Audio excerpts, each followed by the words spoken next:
Herkese tekrardan merhaba arkadaşlar, yeni bir videoyla karşınızdayım. Bu videoda sizlerle başlayan yaptığımız gibi Mouse ve Clan sesi videoyla karşınızdayım. Beyler bugün Bedwars oynayacağım. Mouse ve Clan sesi video çekiyorum, görmüş olduğunuz gibi.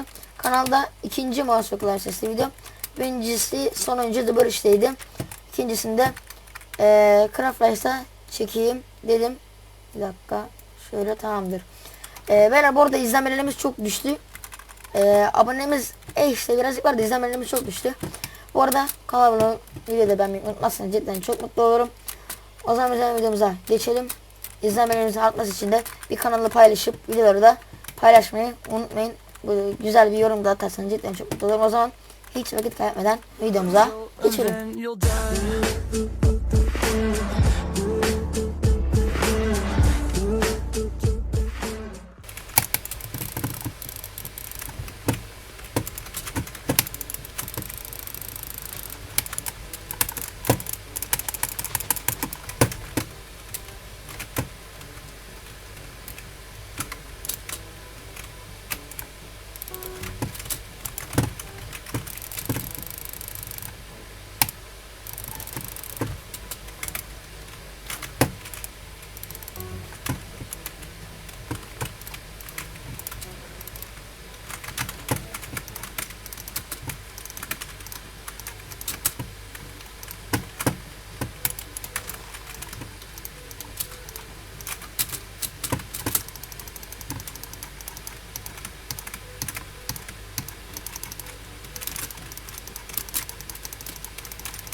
Ananı